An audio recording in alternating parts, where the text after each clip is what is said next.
All right, good afternoon to those of you on the East Coast. Good morning to those of you on the West Coast. Welcome to This Week in Pop Culture, the show in which we give you the goings on in the past said week in the world of pop culture, whether we're talking about local news, daily news, film and TV news, tech news, sports news, and the like. We try to bring you up to speed so that way you are not left in the wind. I'm your host, Brandon Troy, co-creator of Movers and Shakers Unlimited. And of course, as always, each week, I'm not going to be alone in talking about the said topics for this said week. So without further ado, I want to welcome my co-host, Mr. Spillman Trueheart, a.k.a. Spills. What's going on, sir?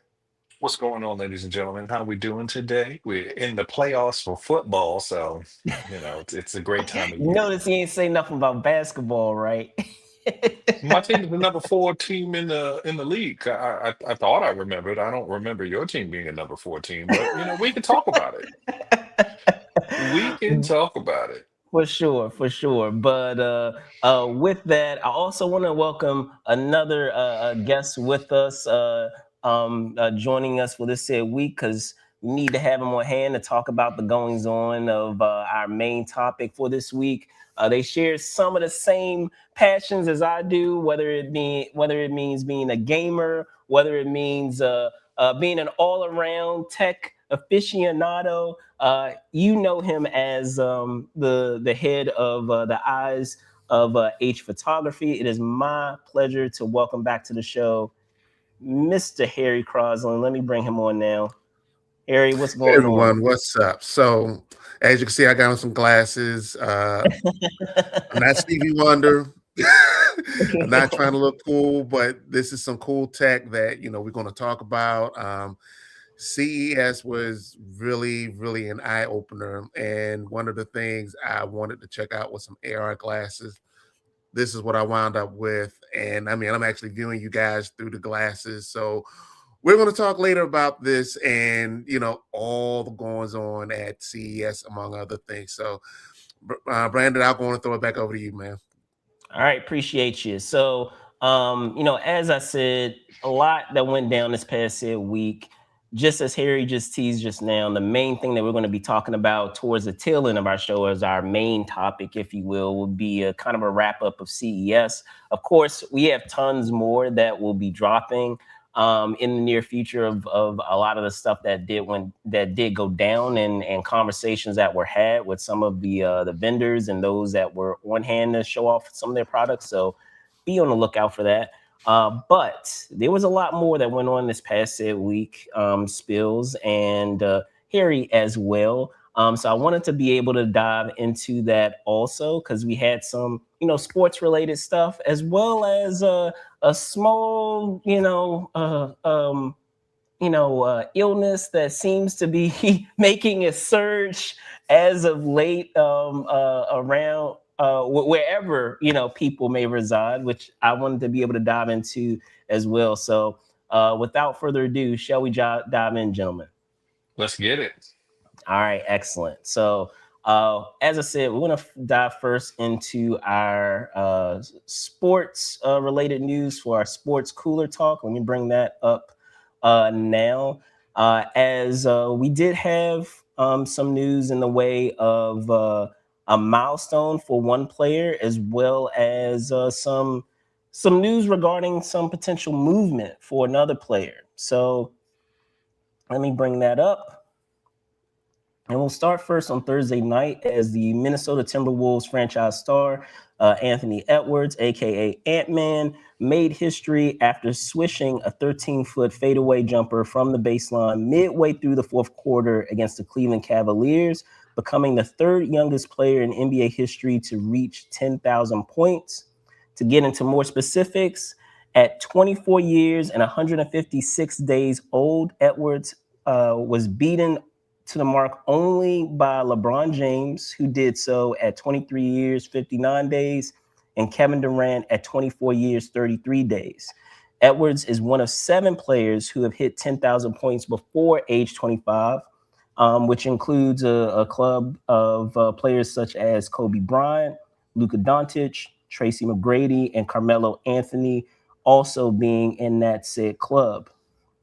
Meanwhile, on Friday, it was revealed revealed by ESPN insider Shams Charania that the Grizzlies are currently now entertaining offers to potentially move two-time All-Star Ja Morant ahead of the February 5th NBA deadline. Though the Bucks have been revealed recently as a possible destination, there are in fact multiple teams pursuing Morant in trade talks, with rival executives sharing that the Grizzlies would likely prioritize draft picks and young players in return for such a trade. This is the first time that the Grizzlies have engaged other teams in trades for Morant, who was the number 2 pick in the 2019 draft. Just a little more information on Morant, who is 26. He is under contract with the Grizzlies through the 2027-2028 season. He is eligible to sign up to a 3-year, $178 million extension this summer. He is currently averaging 19 points and 7.6 assists in 28.3 minutes per game this season, while shooting a career low 40.1% from the field and 20.8% from three-point range. So, fellas, your thoughts on this NBA news? Whoever would like to go first?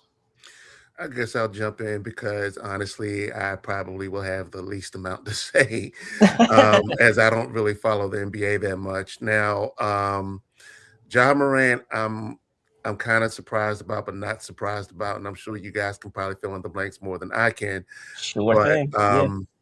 I think from the standpoint that I'm looking at is considering that if I remember correctly, and feel free to correct me if I'm wrong, he came in around the same time as Zion Williamson, and Zion Williamson was touted to be the next big thing. However, Yes. however, Yeah. we saw that Ja is slowly on that path to being that next big thing that Zion was supposed to be. But Zion stumbled a bit. He's had what was it? Didn't he have issues with gun troubles or something like that a couple of years ago? No, that No, that this Zion be all actually in the videos was. dancing. Yeah. This actually was Ja Morant that had the Ja issues Morant is the with one the that likes to weapon. play with Well, that's what I'm Yeah, saying. Yeah, Zion. yeah. I mean, I'm sorry, Ja had issues with the Yes. gun. Zion's issues are a little bit more. He's just lazy. Yeah, there you No, go. no, There no. you He's go. had, There's more than if you that, but Google but it, we'll you can keep it see what we PG. talk about. We'll keep it PG Yeah, with we can't talk about the it on the kids. show for the sponsors, Kids but stay in shape. That's part of it too. Yeah, he likes to But put yeah, his hand in a cookie jar. That's what I'll say. He likes to eat cookies. You can put that right. hand in that cookie jar, Yes, yes, and yes. then That'll get you in trouble. That will get you in trouble all the time. But Mhm. again, you guys probably can speak more to it than I can, but it's always unless you really know what's going on, it's almost always a head scratcher when you have a basketball player that's almost your main attraction, and then at some point it's like, hey, we got to part ways. And this possibly is just looking like something that Ja Morant might need, just a better place to play. I mean, he's been injured for most of the season, and even when he has played, he's been more of a neck weight around their neck as opposed to someone that's uplifting the team. So, that's the most I got to say on it. But I'm surprised, but not surprised. I mean, this really is just how sports works sometimes. I hear you. Spills, I'll put it over to you. Your thoughts on our stories. I think that Ja Morant is a throwback guard when you think about it. If this was the '90s, this wouldn't be that crazy that a prima donna of a point guard, a shooting guard, had run afoul of the franchise owners and decision makers. I think that the fact that Ja has continued to regress since his antisocial behavior a few years ago, and the injuries have piled up, is just a show that his focus is not on basketball. I think that him making it to the league was the goal. I heard Rich Paul a few weeks talking about some people's goal is just to make it to the league, to be considered the rookie of the year, or to just have a good couple of years. He's been an all-star twice, but I also think that Memphis is not the kind of place that has the structural integrity for a guy like John Morant. I think that he needs That's a good point. coaches that are a little bit more focused on team, but maybe he would buck those kinds of systems. Ja is great. If you saw my intro, I want Rob Pelinka and the Lakers to stay very far away from John Morant. Please don't trade. Don't trade for Ja. Don't trade for Ja. I did that very fast, so it's not spelled correctly. But I think that the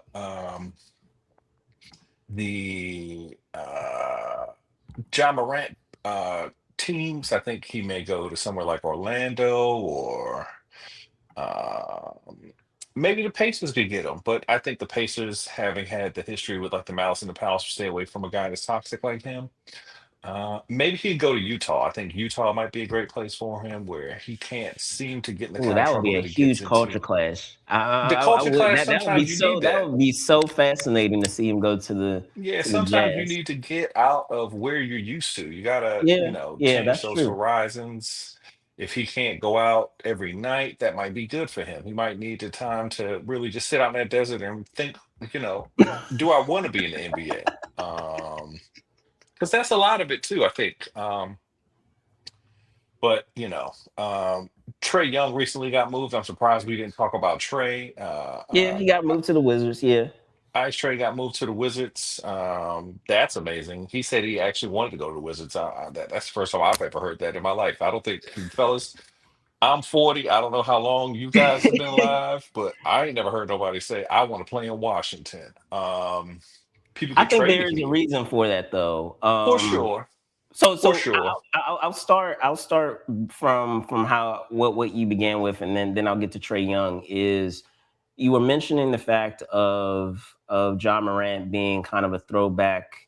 What is it? A throwback point guard, and I mean I agree with that to a degree in that he's a very he he's what's the word that I can use? He's someone who is very flamboyant in the way that he goes about his or the way in which his persona is. Like he's really over the top in terms of how he presents himself to the world. And it's, even though I will understand, in that regard of kind of that kind of extreme that he seems to kind of embrace about himself, or the very abrasive, that's the word, thank you, so abrasive way in which he goes about things. I would say that he's more of a new school point guard, and that when we're talking about old school point guards, a lot of times they are very team focused first in terms of their style of play. And when we're talking about new school point guards, in our new school, we have guards that are able to score, and they're, a score first guard versus a pass first guard. So when we're talking about guards like Kyrie Irving, when we're talking about guards like Steph Curry, when we're talking about guards like I'm brain farting on New York right now. If you help me out here, Jalen Brunson. with Brunson, thank you. Score first guards that they're still able to have a lot of the skill set that you need with a point guard, which is being able to control the tempo of the game, being able to draw on the defense, and to be able to make the correct pass. Far more so when we're talking about those new school point guards, they are a score first guard versus a pass first guard. We're not talking about someone who's a John Stockton who's going to pass first before scoring. We're not talking about a Muggsy Bogues who's going to pass first. So I would I say, think that you're not naming the guys I'm thinking of from the '90s. I'm thinking of your Stephon Marburys, oh yeah, Allen your Iverson. Allen Iversons, Sure. your That's what I was saying. Like he has an abrasive style of play, But I would still put Stephon Marbury. He's like right on the cusp right there of getting into that age of new point guards. Like I don't put Stephon Marbury in that old school point guard. The only person who I would put in that space who kind of embraces a lot of the same things that we have as the new school point guards would be someone like Isaiah Thomas. Like he was someone Okay. who he passed the ball, but he could also score. And in the team, his team relied on him to score a lot outside of even passing. But he was like a rarefied person. Everyone else was pretty much a pass first guard. At least in my opinion, from those eras that we're talking about. So, but getting into the what you guys have been discussing about the trading component is I feel like the Grizzlies have given Ja so many chances in terms or say chances, opportunities to kind of fix the matters that he needed to address. And time again, he kept demonstrating that he was unwilling to fix those said issues. Because if memory serves, like even after the incident, the social media incident going live, I want to say it was on Instagram. If you correct me if I'm wrong, spills with the weapons, like I feel if memory serves, he did it like 2 or 3 more times. Even after that Oh yeah, first he initial was incident, playing like a young Gilbert Arenas. and then on top of that, like to not really have the wherewithal to understand the optics that even even like signaling that because he even singled that in the celebrations in games like was not a good look either, and he kept like doing that again and again and again. Like I think they showed a recent meme of him playing where I guess it's just such second nature for him to do, even though he's been told so many times not to do it, that he did it and then he like caught himself. He's like, oh snap, like I can't do that no more. I can't do that no more. So um I feel like whenever we're talking about moving on to a new team, you could think of it almost as, I hate to say it, as like a relationship, right? You're divorcing that team and you're moving on to, the next team. Hopefully, you've learned the lesson from the first relationship. So that way you don't take the baggage with you with the next relationship and you can That's move why I on was and saying start move to fresh. the desert. I'm saying that's what I So was saying. Like, you had a party girl at first. Move to the church girl. That's what you should do. Sure, not it the shouldn't church always be girl such a though. big Not the church change. girl. But I'm saying, like, you shouldn't be with somebody who be out at 1 a.m. Maybe you need to be out with somebody, a yoga girl who, has you know, ginger shots or something. We're doing Ain't nothing to get wheatgrass. into after 12 a.m. but trouble and Yeah, There trouble. you go. There you go. There you go. But yeah, like I feel like I feel like they're both at a crossroads where the Grizzlies are ready to move on from John Morant. They've given him a bunch of chances, and it's not helping either party by being together. And I feel like John Morant can benefit from whether it's with the Utah Jazz. I still say the Utah Jazz. I don't know if would be the best fit, but I mean I know that they brought up the Bucks as a possibility. I do believe you kind of tease this or kind of briefly mention this, Spills, is I do feel that he would benefit, that being Ja, would benefit from having another superstar that can hold him accountable. And so Yeah. if you're on the Bucks, I know Giannis is not gonna play when it comes to a lot of the foolishness that he gets into or would try to get into. So I feel like that would provide a good a good balance there.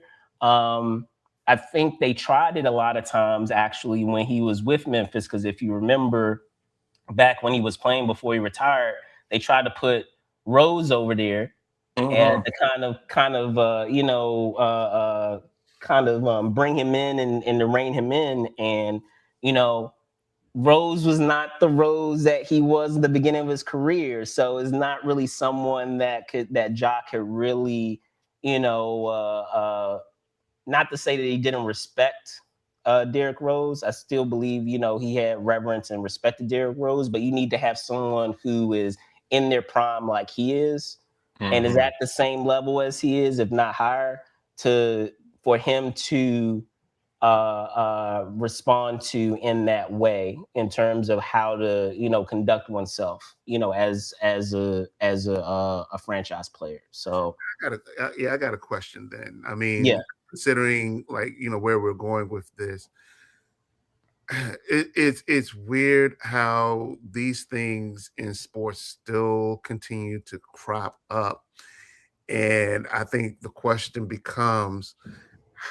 I don't care what sport we're talking about, like how many teams or how many franchises are willing to continually tolerate these types of behaviors. I mean, we can go all the way back to Plaxico Burress and Pac-Man, and all the unwanted attention they brought to their teams and how they fizzled out. But when you're looking at this next generation, and you got the stuff going on that Ja going. I mean, again, I don't follow the NBA that much, but I follow it enough to know that he's a very talented player. Oh yeah, absolutely.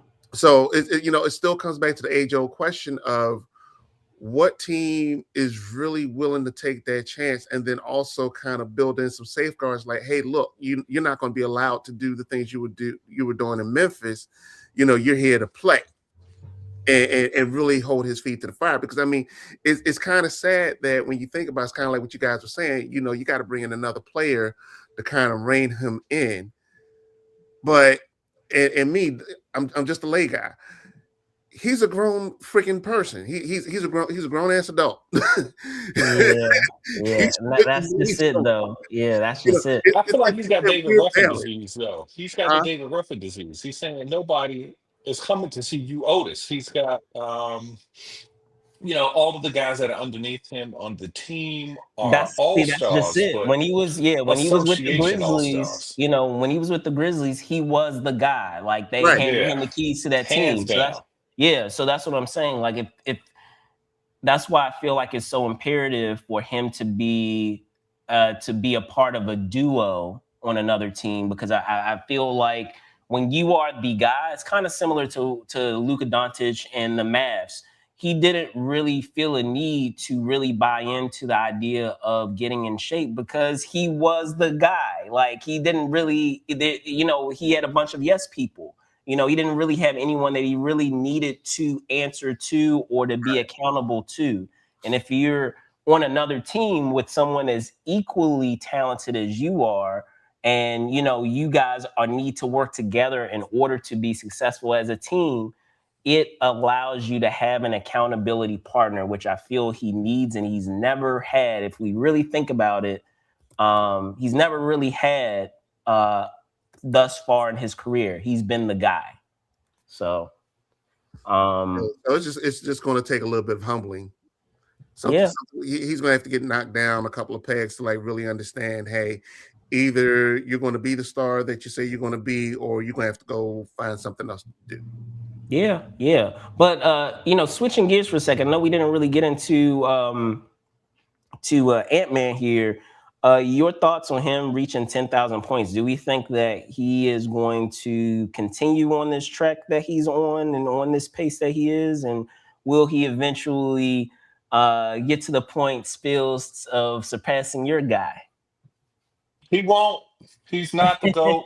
I don't know why you would even fix your lips to try to say I that just want to Ant-Man is the debate GOAT. you. I just want to debate you. I don't know why we continue to do this on this show. We try to act like LeBron is not the Wayne Gretzky of basketball. We don't give the man the fact that he's one in points and two in assists all time. That's Wayne Gretzky numbers. Wayne Gretzky only won four championships, but we don't say that he's not the great one, do we? We say no, no. Wayne Gretzky, he walked in the door, he was the baddest man on the planet, and that's what LeBron did. And he was the baddest man on the planet the whole time he was in a career. He didn't quit. He didn't say, "Oh, I'm gonna go and I'm gonna be uh third string right fielder or something like that." He didn't say that. So to me, I'm really proud for Ant Man to get to this 10,000 points. It's pretty impressive. You know, I was interested to see where his career went when he came out of Georgia. I was like, I'm interested in this guy because I'm going to be honest. I'm down on SEC basketball players. I think that's a football conference. So for him to come out of the Yeah. SEC and be a world beater like he has been impressive. I think that Ant-Man is a throwback in a similar way, but I would say he's a throwback '80s guard. I think Ooh, that okay. he How's your plays throwback both. '80s guard? I feel like he plays both ends of the court. He plays defense and offense, and he's here for the win. He cares more about the win than anything. He wants to win. He wants to beat people. I feel like if Ja had more of Ant-Man in him, he would be getting these points where he gets to 10,000 points. Maybe Ja doesn't make it to 10,000 points in his career. Well, I'm glad you brought that up, Spills, because I'm glad you value offense and defense because that's why your guy's number 2 and not number 1 in my book. Because when we're LeBron can talking about guard more players than Michael Jordan can. Michael Jordan never guarded no centers or played small ball five. I don't know what you're talking about. He He didn't have definitely to. wasn't a did power he was he forward. ever first team all defense? LeBron has just as many first team all defenses as Michael Jordan. He had 5 years where he was first team all NBA and first team all defense. 5 straight years. Many people don't do that. You see this, ladies and gentlemen? Just because they gave that bogus Wow. defensive player of the year to Marc Gasol that year. Marc Gasol wasn't even on the first daggone team. He was on the second all NBA defense team, but one defensive player of the year. Ladies and gentlemen, that is terrible. I can't believe that Brandon just tried. And Michael Jordan, they was making up steals for him. They said he was stealing like 16 steals a Did game he did that he year. ever win defensive player of the year? Ever? I just told you, ladies and gentlemen, they gave it to Marc Gasol because they didn't want to give it to LeBron. Because if they gave it to LeBron, then Michael Jordan fans wouldn't have anything to say. But Mike got 2 more rings. And I'm really disappointed. how many the finals did we lose? How many finals did Michael Jordan go to? He only went to 6. He only The went to ones that he went 6. to, how many did he win? He only went to 6. And the That's only ones that he six went years. to, how Six many did he six win? years. I'm We just don't asking. talk about when he don't What go. are the He facts? was What with are the the Wizards. facts? The Wizards never made the playoffs with Michael Jordan. How you See didn't what you're make the doing here, playoffs America? and you only needed 38 wins to make the playoffs? That's a losing record. He couldn't get 38 wins. That's terrible, ladies and gentlemen. You don't want to answer the However, question. Jordan in his prime, that We're not talking about. We talking about the whole career. We can't talk about the whole no. career. But see, that's always the He question. quit in his prime. We like quitters. You like quitters, Harry? You like people who just be like, hey, you know what? I can't do this no more. I'm gonna But quit. he And came then be back. like, you know what? I But shouldn't he have came quit. back. He came back and won 3 more He though. came back. He Yeah, came back. it's Each okay, time man. LeBron has quit during finals. It's He okay, was Harry. in We the be at this finals. You all can't day. quit during the LeBron has finals. quit You was during playing. finals. It's not like LeBron said, I'm not gonna play the You notice games he no didn't more. He want to still played the acknowledge games. that Michael said, I want to play baseball. This is terrible, all the ladies and finals gentlemen. that Michael went to, he lost none of them. He didn't go to all the finals though. Y'all act like Michael I'm Jordan just went to every asking the single ones that he finals went in his to career. He didn't. He appearances. lost more. He lost more first round games than he won finals. No That's doubt. crazy. That's not my question. When he went to the finals, did he Okay, ever we gonna lose? frame it. Did he ever lose? Framing. We're gonna say okay. He didn't make the playoffs with the Just Wizards like ever. I'll frame it, He and didn't look, make the just like playoffs. I'll frame it for He LeBron lost in the James, first that round. He scored just like I'll 63 frame. points and still Hold on. lost. But we don't talk With about your that. argument, Let LeBron score I'm gonna 63. frame it. We still I'm gonna gonna get a frame it W. with Let's get LeBron a James W. Let's too. talk about the wins. He got I'm swept just, all the time. he don't want to admit it. He That's what got I'm swept saying. all the You time. Isaiah reframe it. Thomas and them boys came and just said, punch him in the face. And then that we just Okay. gonna forget that happened. But I'm saying I'm gonna use your framing skills. Nobody in the East ever beat Hold on, I'm LeBron gonna for use your 10 years framing, straight. right? Because you know where I'm gonna go with this. I'm gonna use your framing on all the appearances that LeBron had. Were there any appearances that he lost? Any? What are you talking about? Y'all only talk about the finals. Like, are we talk about playoff appearances? Because we do playoff appearances. LeBron I wins rest my that. We don't case, want to y'all. talk about playoff I rest my appearances. case. Semifinal losses, first round exits, But getting guys, let me swept in know the in the conference finals. comments. LeBron never lost in the conference finals. There's players who've never beat LeBron in a playoff game. But you talking Number about 2 Michael is Jordan okay. getting swept It's all the okay, time. man. Number 2 is okay. All time is okay. Right, number 2 No assists all slight. time, number 1 No in slight. points. No Mike slight. never did that. Number 2 all time. He's my number 2. But Mike be never that as did it may, that. we gotta move on, y'all. Jordan didn't do those moves. Let us know in the comments y'all thoughts on the Grizzlies moving John Morant. Do you feel like it is way past time? I feel like it's way past time. Maybe you guys felt that it should have happened earlier. Maybe you think that it shouldn't happen at all. Maybe they should keep John Morant. I'll like for you guys to let us know. Same thing with Ant-Man, with Anthony Edwards with this 10,000 points milestone. Let us know what your thoughts are on it. Considering the pace that he's on, because they said that he has reached 10,000 points faster than a couple of other players who have been chosen to potentially beat the all-time, points record. I know a lot of people are saying Luka Doncic, or have said that Luka Doncic may actually hit that He ain't gonna milestone. make it.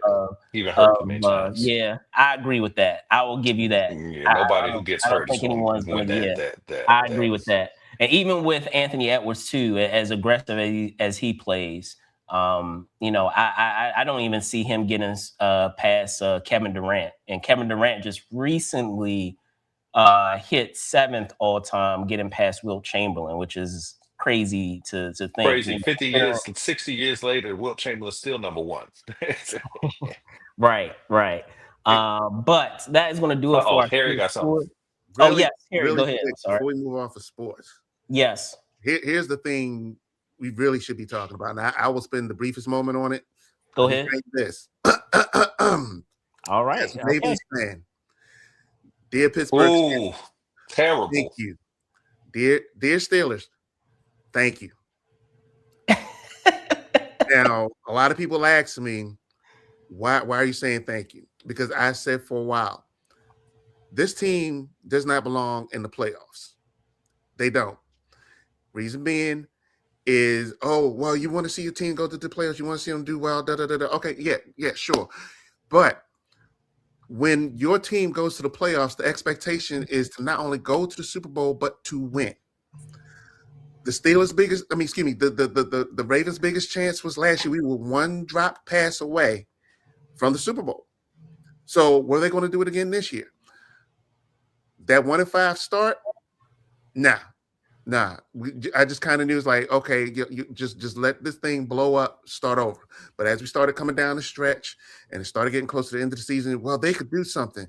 They can do something. They can make a run. I kept saying, no, this team does not need to make a run. Because if you paid attention to how Harbaugh has been coaching this team, there have been at least 2 or 3 games we should have won. Oh, well, we're not going to run Derrick Henry. Oh, we're not going to let Lamar do what he wants to do. It's like you're sabotaging stuff. So when it came down to this final game of the season, it's like, crap. like the conflict is, you want to beat the Steelers, right? But at the same time, you want to beat the Steelers because also you want to avoid getting swept. But at the same That's time, right. We got to get rid of Harbaugh because Harbaugh is the reason why we're being held back.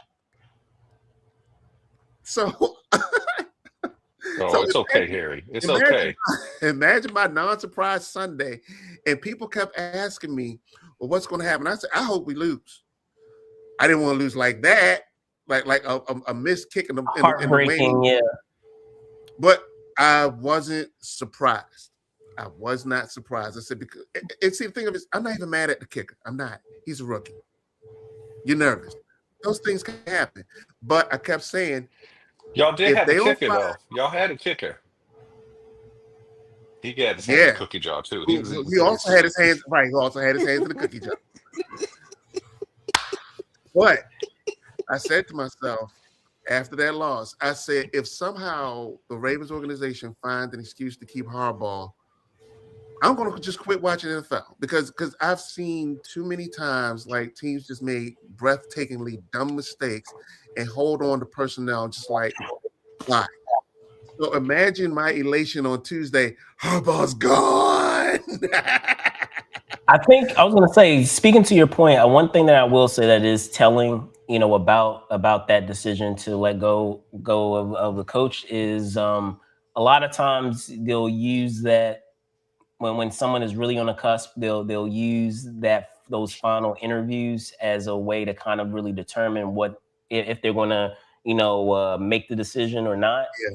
And the fact that that Lamar didn't really vouch for him in that last conversation, because he kept saying, "Man, I'm just shocked, man." And it was his opportunity to say, "I'm shocked, but I stick by Harbaugh. I stick by the coach. I stick by his the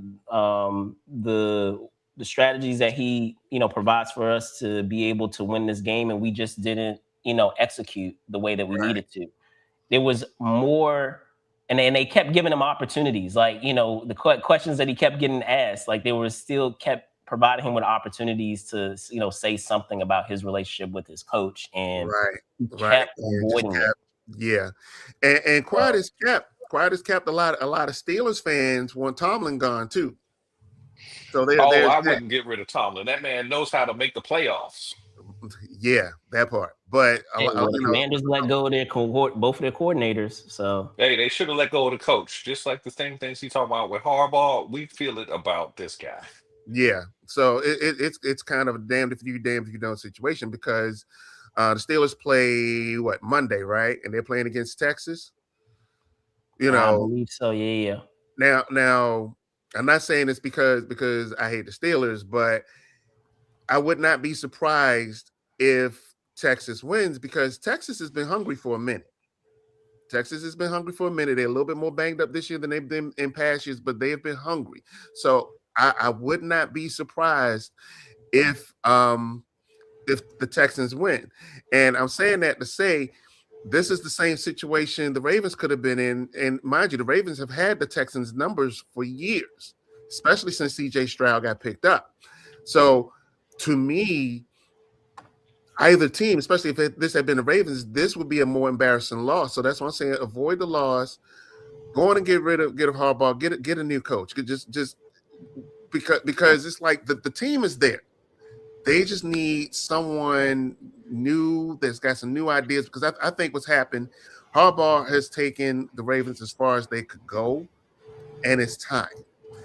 And then the crazy part I'm hearing is the Giants might be in the driver's seat for getting Harbaugh because reasons. Reasons. Oh gosh. Trumpian reasons, but we're not going to talk about that. Anyway. Got you. But no. It's like I said, all of this stuff is fascinating in terms of all the things behind the scenes that are maybe happening, that we could speculate till we're blue in the face. Some things that are obvious that the public is exposed to, but maybe even some things that we just aren't privy to because we're not behind those closed doors. But yeah, let us know in the comments in either case, whether we're talking about football, whether we're talking about the NBA. Let us know your thoughts on these said stories. You can drop us down in the comments when you get a chance to. But now we're going to move on to our next story.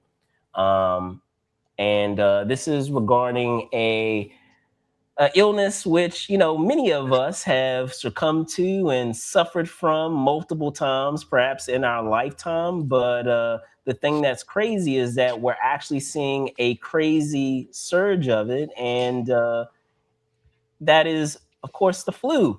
So in talking about this said illness, as I said, seeing a massive surge in its number of cases.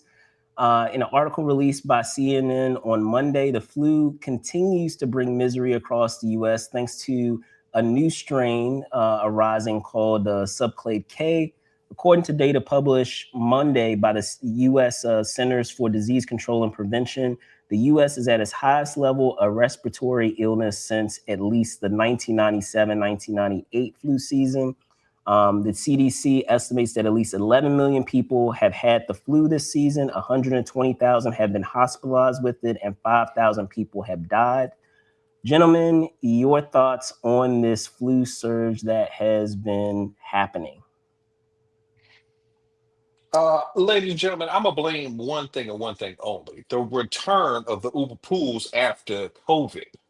See, it used to be that people would take their own Uber. It'd just be you and the Uber driver. Now, Uber has decided to bring back the pool. So people are now taking strange trips with strange people to strange parts of their own town. So I think that because the people are doing these Uber pools, influenza has come back in a real big way. Also, ladies and gentlemen, we are mimicking the 1920s right now. And what was in the 1920s? That Spanish flu. So I think that we trying to imitate that, get our own kind of flu. So I don't know how you gentlemen feel about the flu coming back, but that's what I think. I'll put it over you, Harry. I had my thoughts, but you're our guest today. Go ahead. Well, my wife has been sick. Hopefully, it's not the flu. Actually, she's getting better. My pop had a case of the flu. Was hospitalized for a couple of days while we was out in Vegas. I didn't find out about it until I got back. So I can't pinpoint. I'm gonna slide into Vegas in 1 second. I can't pinpoint, Yes. but here's the thing, though. Now, by me working in a hospital, and I've been out. I've been on vacation for almost 2 weeks. I can only imagine when I go back to work, especially some of the sensitive areas that I work in, I'm going to have to start masking up. Oh yeah.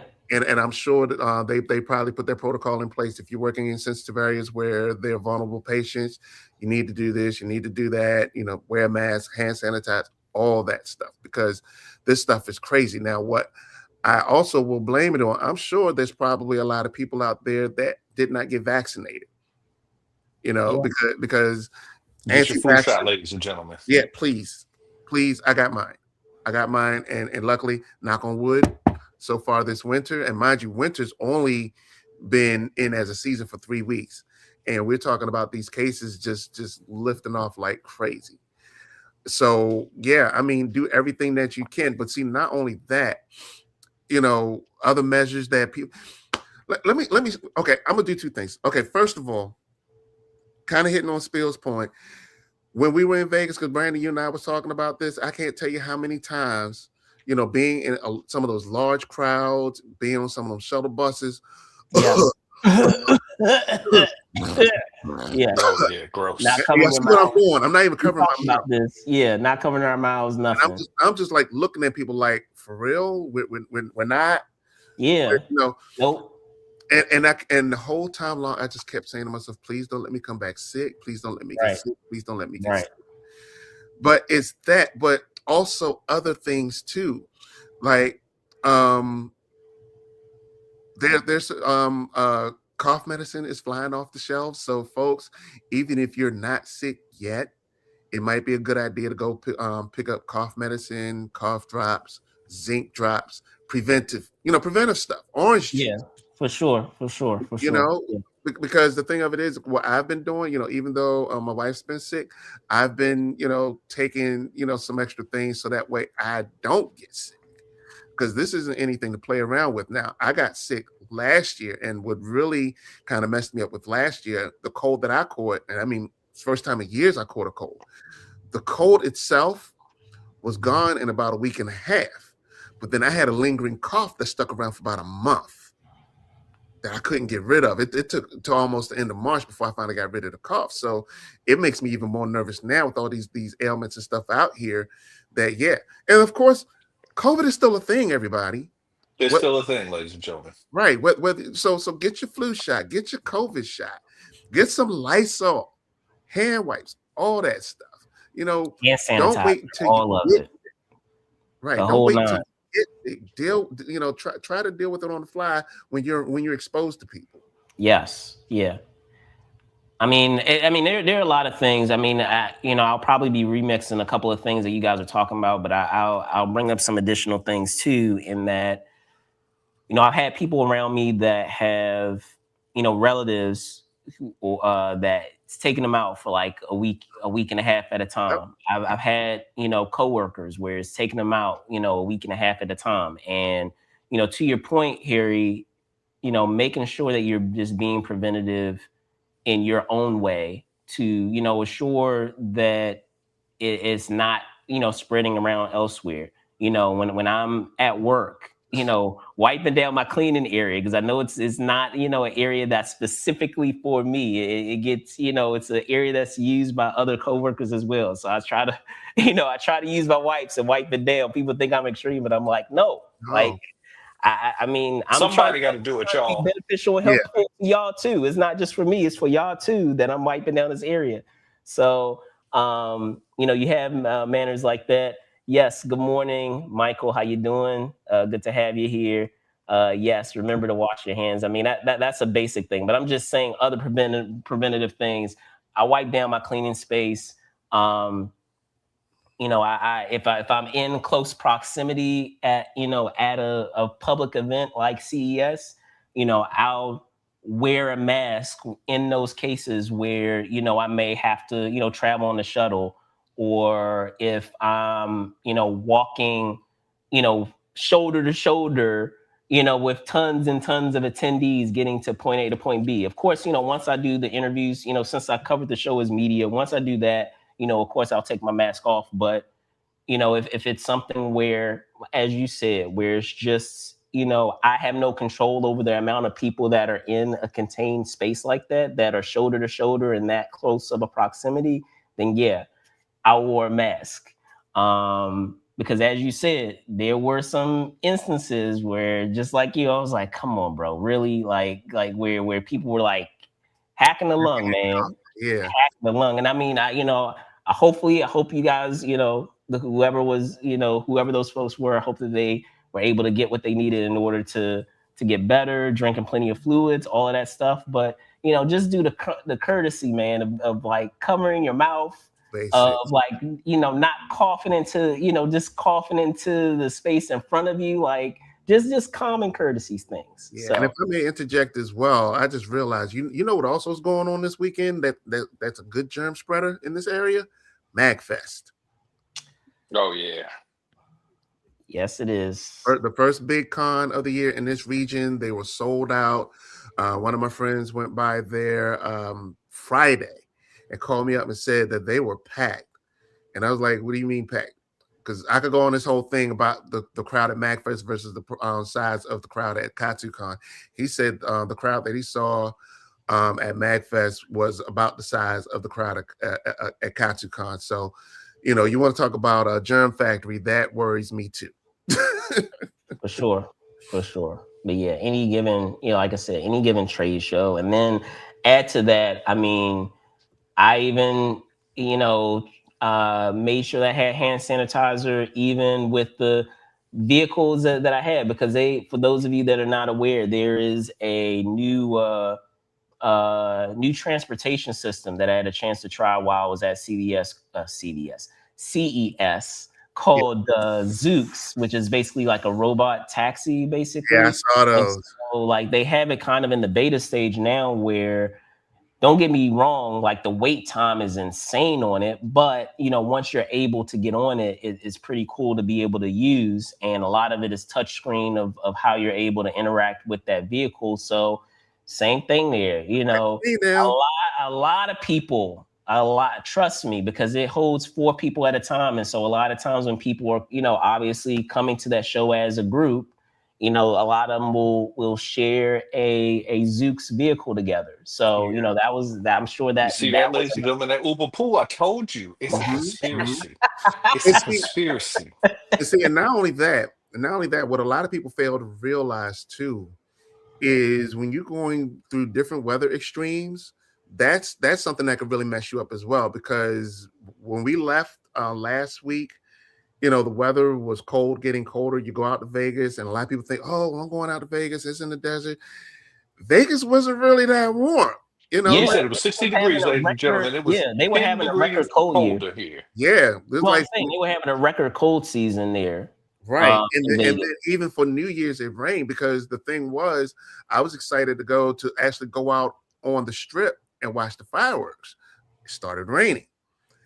I already don't like being in the rain. So if I already don't like being in the rain, and then my wife is halfway sick, it's like, yeah, we're not going to go out to the strip. Well, Yeah. why not? I said, because I don't want you to go out there and get more sick.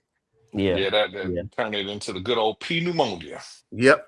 Yep, that part. So we stayed in. Thankfully, our room had a good view. We managed to see the fireworks from the safety and healthy portion of our room. But yeah, that weather is no joke. That's not something you can play around with, because even still in its optimal conditions, sure, you could go outside and wear a light jacket. Like, oh yeah, this is mild. I could go out wear a light jacket. And some of us more clearer folk like to go short sleeves and shorts. And then 2 weeks later, when it gets cold again, I wonder why I'm sick. Right.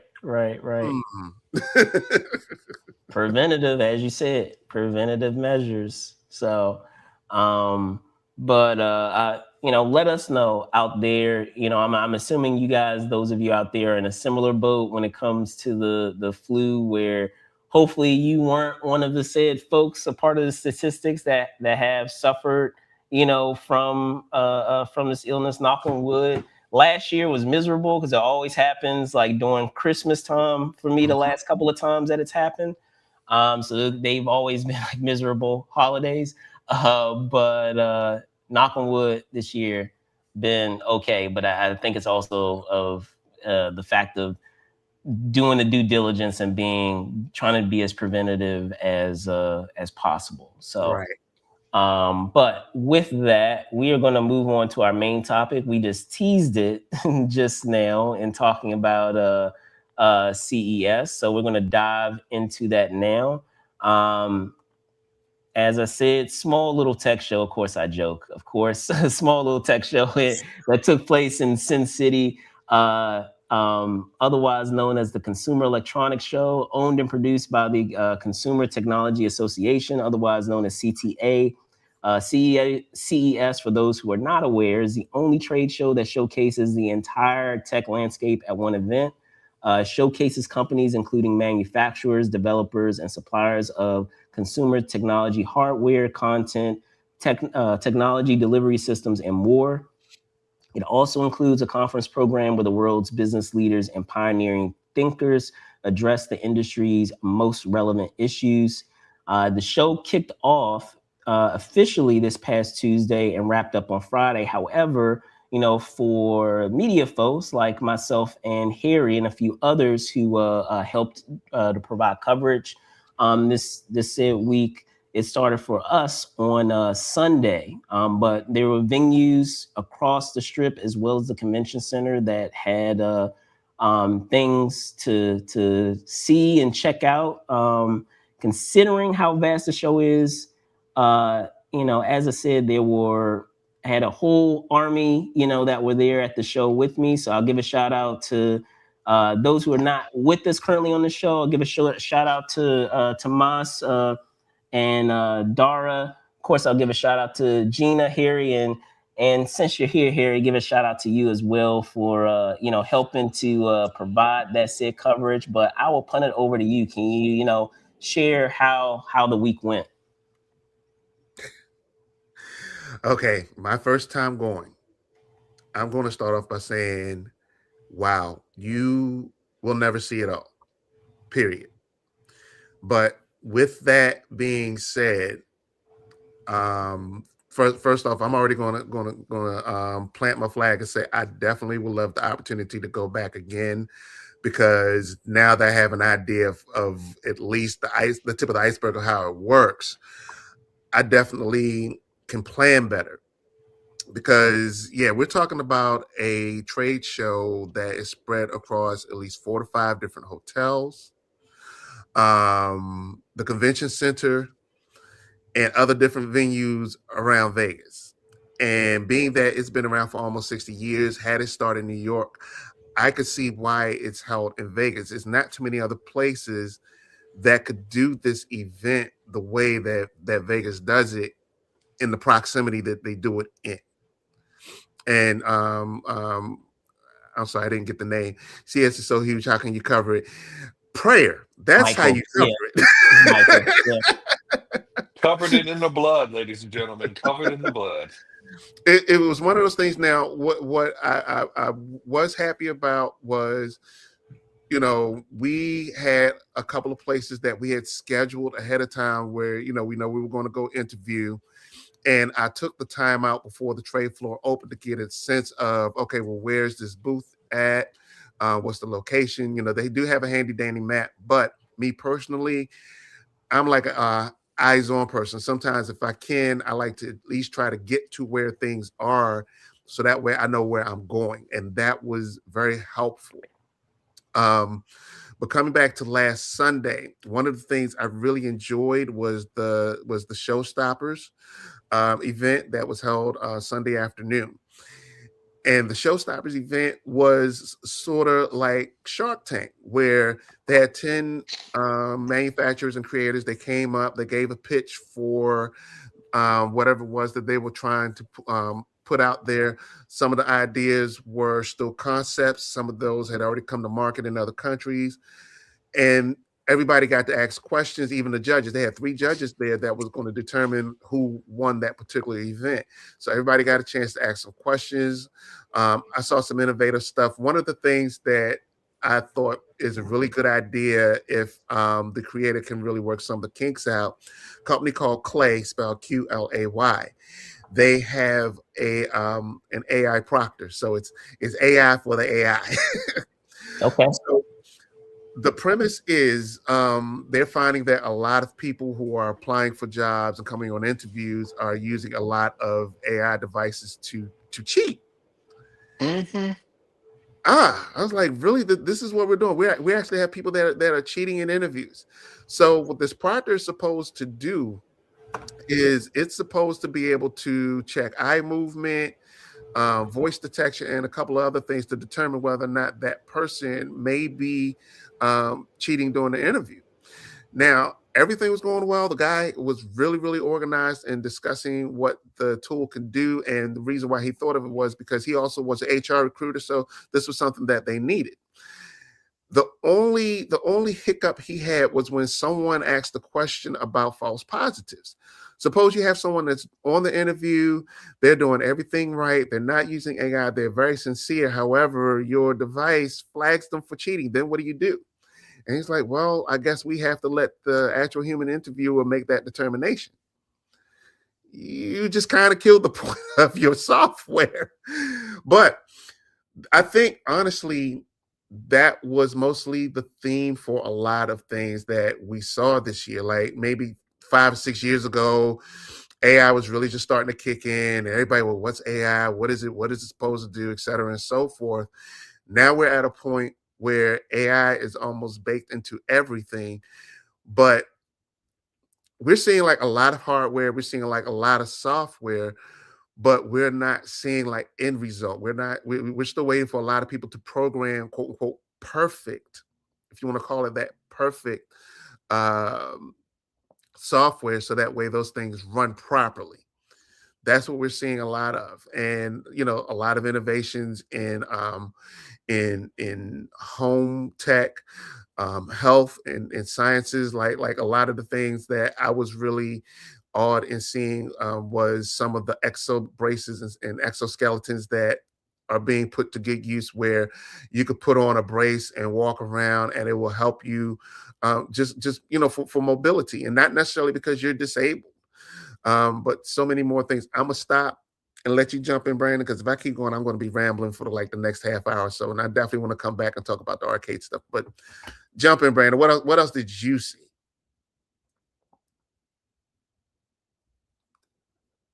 Brandon, if you're there, you are muted.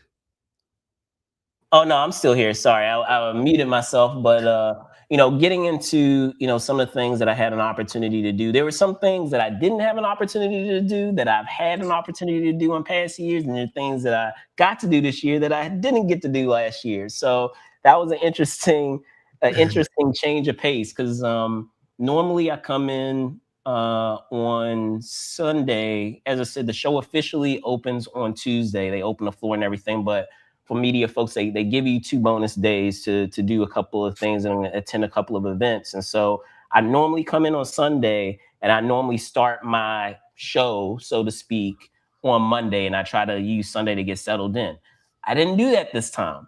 So funnily enough, when I was at the airport on this neck of the woods, I actually ran into one of the publicist groups that I've gotten to know over the years, because they're a lot of them are stationed out of here in the DC metro area. So we ended up sharing a plane together and talking about the show. So that was an interesting dynamic of sharing a plane then, and then we actually ended up riding to our respective hotel, which, as luck would have it, we were also stayed at the same hotel. So how about that?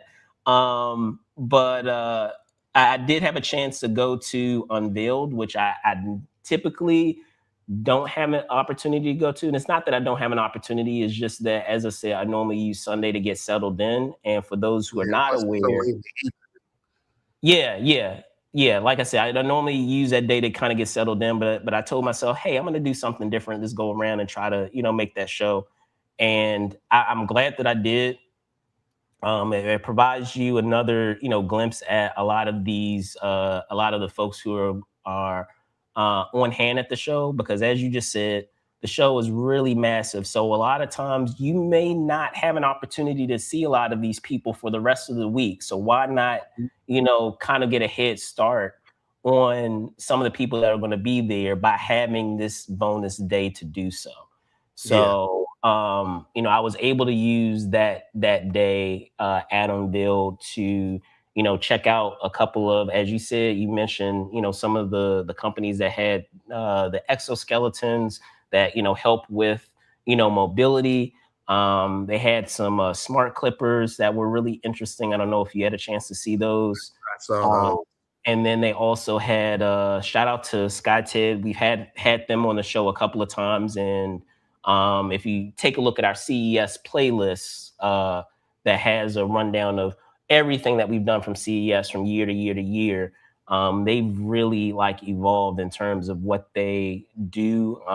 The mission is still the same in terms of them being able to have a product that allows you to communicate in a very in a very private manner, and to be able to have conversations that are intended to be private, that allows you to do so.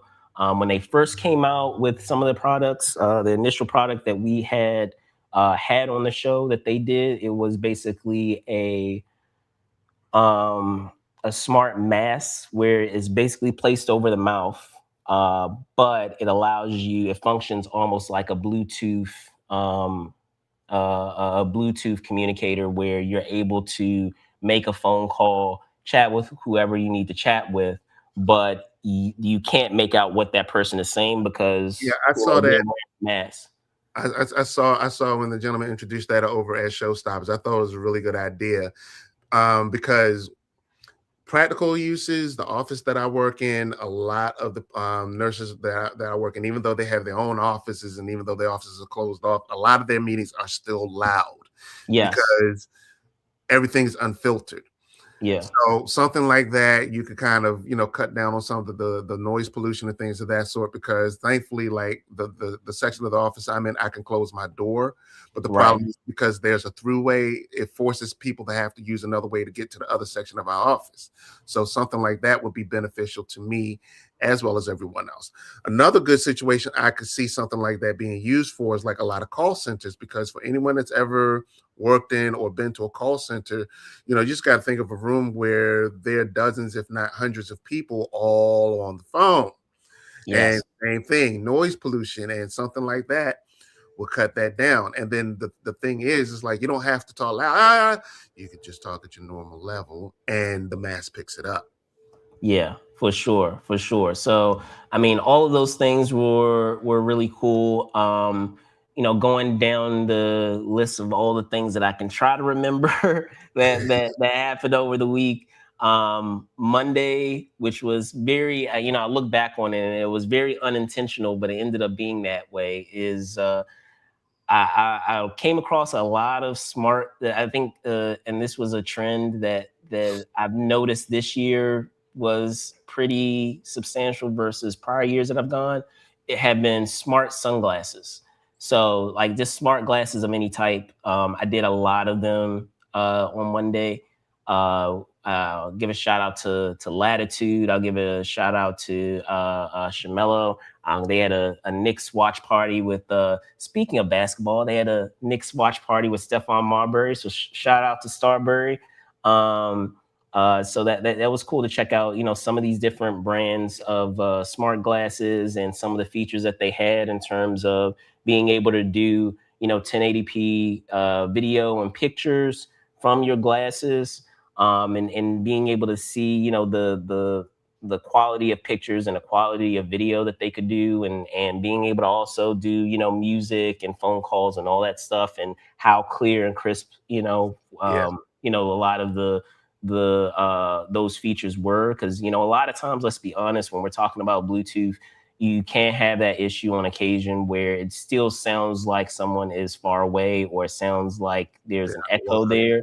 Yeah. And there have been strides from what I've seen with those glasses from a number of brands where that issue has been tackled, and there seems to be a pretty substantial jump in that quality of sound that you would have with a phone call, which is great. Another thing that I was able to do, which kind of, I won't say messed up my Monday, but it threw it for a loop a little bit. But I'm still grateful that I went. Is that I did go to, because I've been meaning to go after seeing so much information about it. Is I got to go to Area 15, which if you guys have never been, it's a pretty awesome interactive venue that they have off the strip, and they have a whole bunch of different immersive experiences. It centers around kind of like that concept of Area 51, but they call it Area 15. So it has kind of like an alien type of theme, but they have other experiences there. So you guys have probably, for those of you out there, have seen probably a lot of promotions about it, via social media. I got to do that John Wick experience, which, let me tell you, that was really cool. It's basically, if I could kind of explain it, it's kind of a combination of a what is it? Kind of an escape room slash performance, improv performance, interactive performance. So it was really cool being able to do that. I don't know if you had a chance to do it, Harry, but I'm guessing from what you have an idea of how it worked. But yeah, that was awesome. And normally Mondays, which as I was mentioning to you guys, that's normally my first day out of my hotel cave on the first day. I normally use that day to do what you said, Harry, is to kind of get a lay of the land of where everything is. And sometimes, I'm still able to, get a peek of where things are.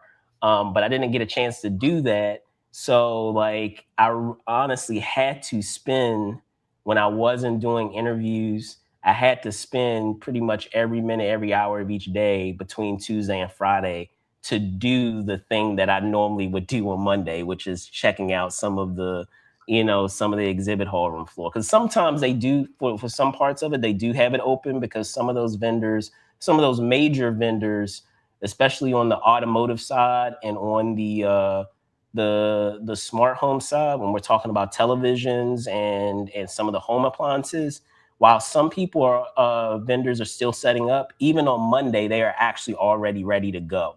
Like they already have everything up, and they're already allowing allowing media folks to go there to do things early, even on Monday. So didn't have a chance to do that, like I said, this go around, but still appreciative to be able to do Area 15, which was really awesome. And I didn't know if I was going to have time to do it, and I'm glad that I was able to do it that Monday before officially starting the show on Tuesday. Some other things, they had some, what was it? They had these microphones that function not only as a as a wireless mic, but they also have pods that have a housing system in the mic when you're not using it, but you can take them out in order to kind of troubleshoot with any interview. So you can have it, the pod in your ear, and you can troubleshoot whether the product is whether your sound quality is good while you're doing an interview, which is priceless ability to have, because for those that are not aware, with some of the devices, because I do have them, I do have wireless mics, but a lot of times you test it out, you hope for the best, and then after the fact you're able to find out whether or not it was good to go. I mean, you have every indication with lights being up and things like that it's functioning properly, but it is something cool to be able to also, just as you would in like a podcasting space, a home podcasting space with your headphones, you can actually have the actual pods in your ears while you are doing the interview, which is nice. Right. Because sometimes you can't tell that your mic is gone out. You'll be in the middle of an interview, your mic's gone out, and you don't realize until after the fact, and you have no indication. Exactly. So to be able to have something like that, it was priceless to be able to do. So I did do an interview on that. That one is actually already up that you guys can check out right now. But other than that, they also had and you probably appreciate this too, Spills, is they had a just like they would have with like a baseball pitcher. They had the same thing with what was it with basketball, where it actually has you shoot the basketball. I saw that. There's a net that catches it underneath the basket, and then it gets caught within an AI machine that actually passes it to you. So it rotates the ball around to where you are, and you can kind of set it up to respond to where you move to. And once it catches it in that spot for the AI robot to have, it can actually self pass it to you for you to be able to catch and shoot it again. Okay, I might not have saw that one. I saw another basketball goal where it actually measures your shooting percentage. Oh, okay. It may have done that. I mean, it may have very well done that, but I was just saying that was just the main thing that was really cool, is it being a self-passing machine, which I can't really see, I'll be honest, with middle schoolers, but for high schoolers, for sure. Like when we're talking about training with, high school players or college players, because it does incorporate some level of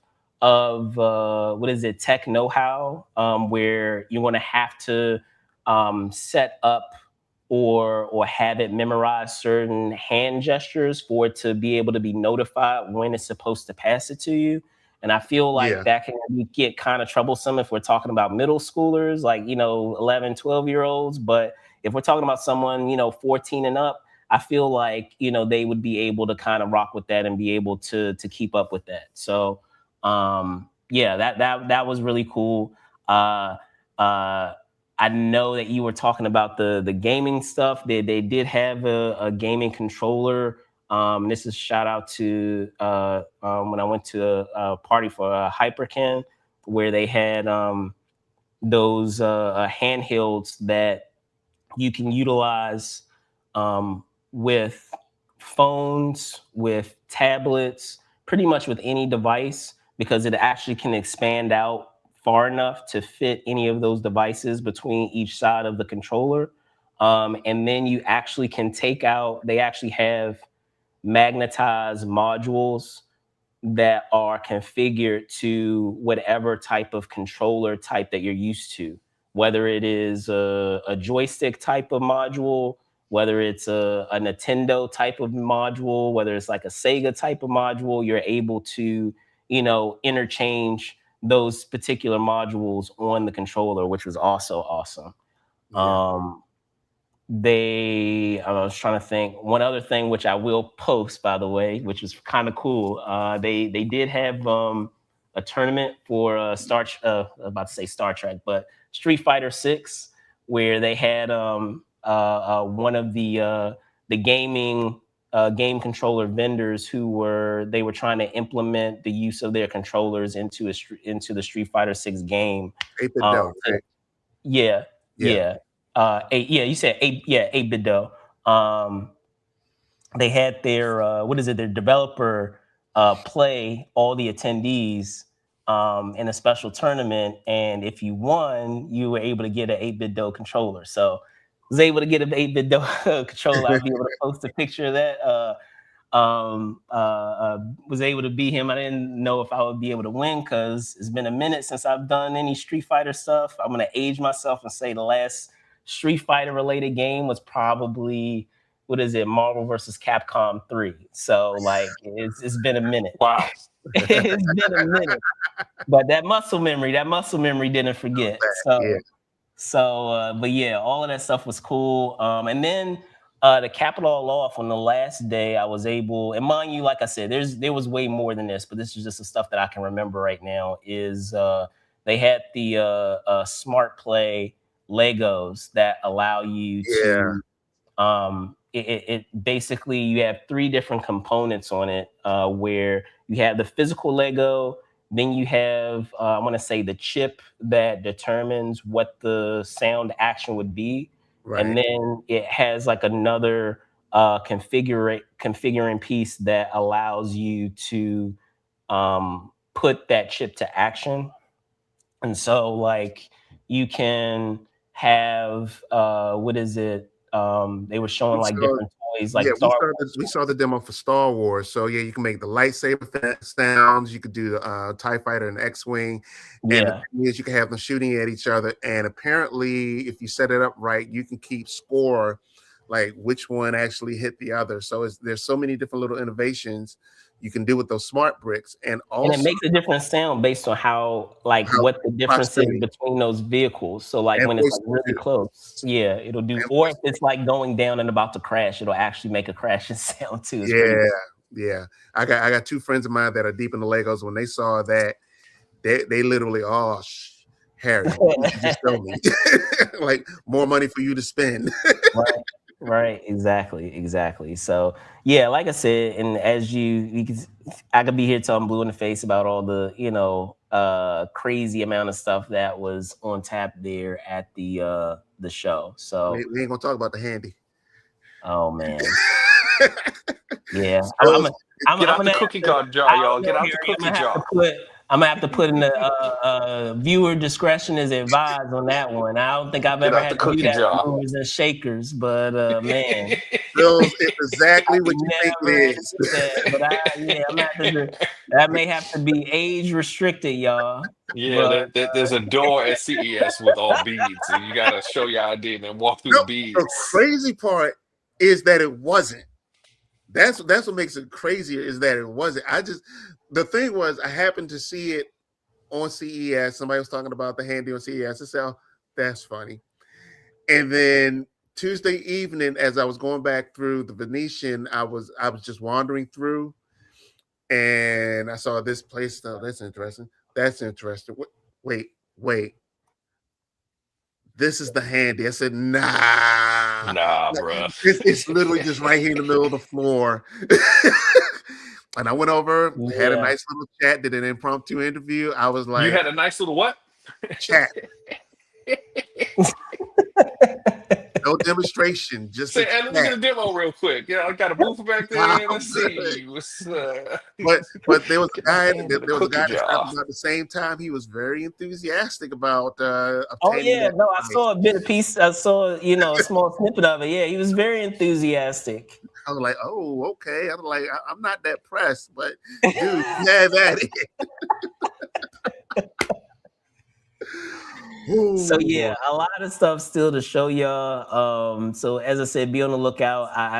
There's already a playlist that's available that has the new stuff on it, so you can see all the old stuff plus the new stuff from this year, and then as in the near future, as soon as I'm able, posting up all the new stuff, which was just part 1 of them were just teased just now, which should be interesting. Yeah. Real quick, if I could jump in. Yes, go ahead. Because again, if I also ran down the list, we'd be here another few minutes. But if we want to go back to glasses, one of the things I saw, shout out to Leon, I believe that's the name of the company, instant translatable glasses. Um, Gentleman made some glasses. He's programmed 147 different languages into the glasses. You put them on, and someone that speaks to you in another language, it translates in real time, no lag, no nothing. And you see it pop right up on the screen. Freaking amazing. I saw that. And along with that, I saw different places that had different kinds of hearing aids and other wearables that more or less do the same thing. They're AI assistants, but then they also can translate in real time. And unfortunately, now the hearing aids I didn't get a chance to check out. I really wanted to check those out as well because a lot of those are built just like AirPods. But the one thing I did want to tout, because you guys kind of saw me wearing these earlier, are the AR glasses. And I mean, it's not new tech, but I can't stress to you how well they work. Because initially, when I went over to the event on Sunday for CES, I stopped over the X-Real table. I tried their glasses on. They were pretty cool. However, because of the way that they're built, and because, as you see, I wear glasses, Yeah. you have to get an extra prescription. So I was like, okay, I'll see what happens. But then there's another company called Vitcher, and what they do is they also make AR glasses. But what they have, if you guys can see them, they have an adjuster on the top of the frame, which you can set them for your vision. And I was keen to get them. So as you can see, I already got them. I wore them for a very large amount of the day on Saturday. I can tell you these things work right out the box. And the thing that I loved is that I didn't have eye fatigue. I didn't have eye strain. They were very comfortable to wear during the course of the day. Um, what I'm really eager to see, because I'm going to take them with me to work tomorrow, is you can set up a virtual desktop where you can have different size screens. You can do like 3 stacked straight up and down, 3 across, 2 across, single display, panoramic, you name it, you could set it up. So with my workflow, I use 2 screens already, and it'd be nice to have a third. So I'm curious to see how well this would work in the workplace. So I'm going to just take it on a test run. Um, Gaming, I hooked it up to my ROG Ally Xbox. Love it. Now the thing was, me and Gina, we were supposed to do the F1 arcade experience while we was there. We didn't get a chance to do it. But then I remember once I got home, I said, you know what? I said, I have access to the F1 video game. With those glasses, I was like, yeah, I think I probably saved a lot of money.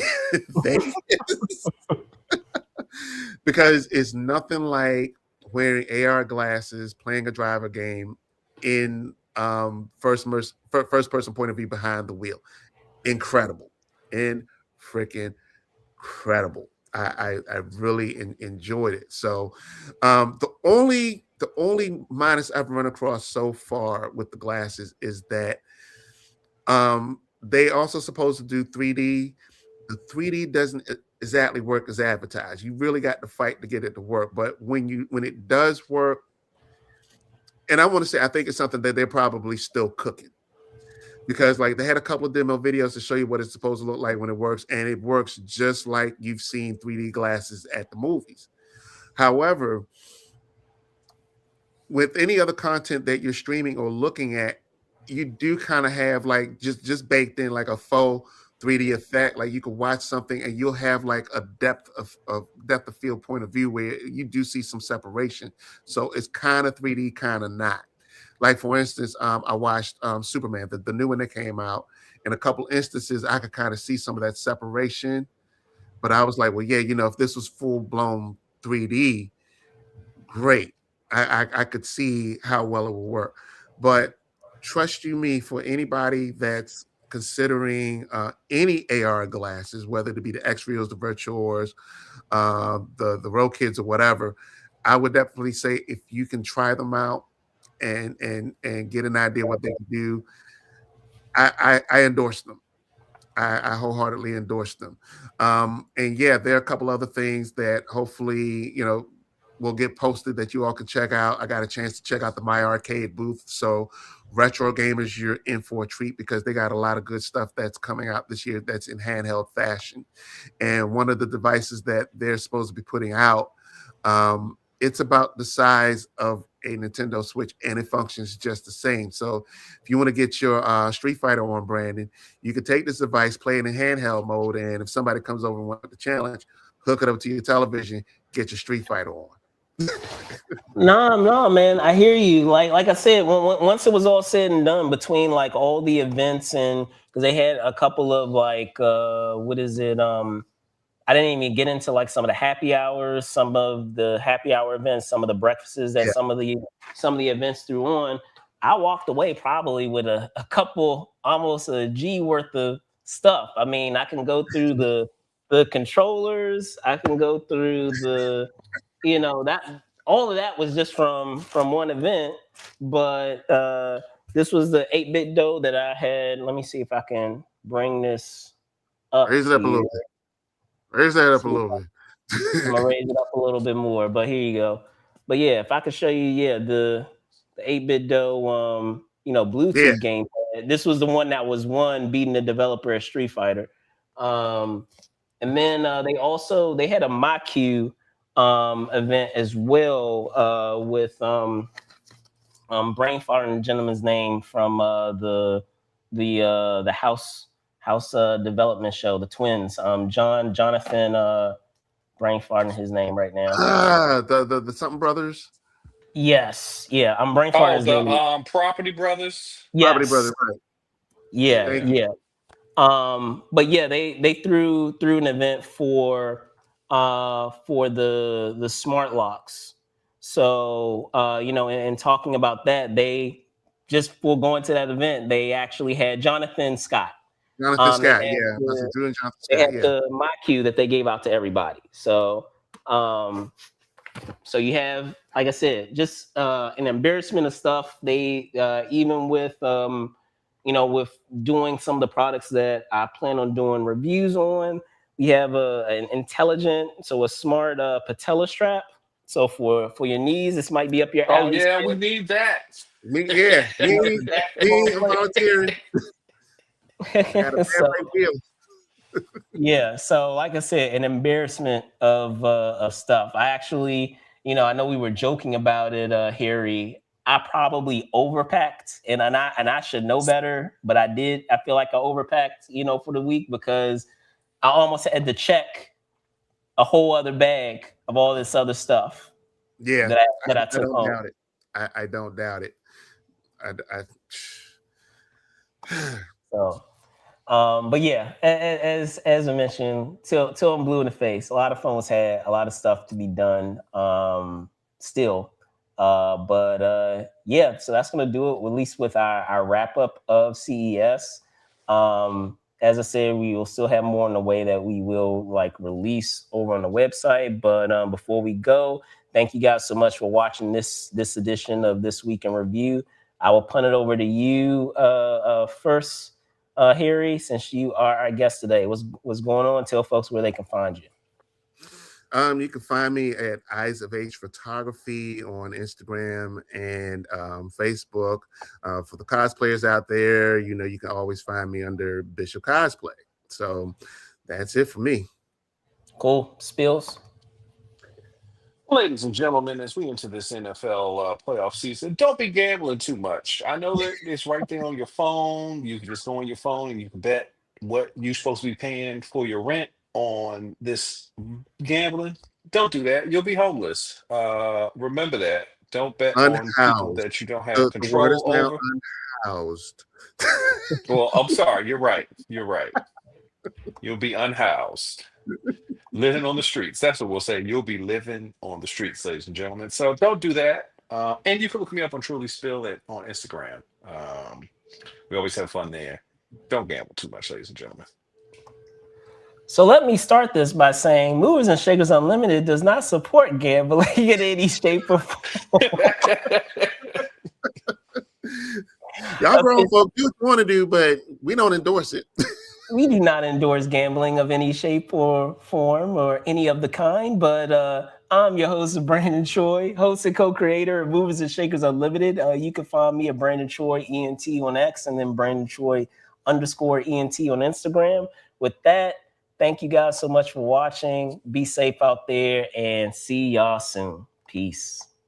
Deuces.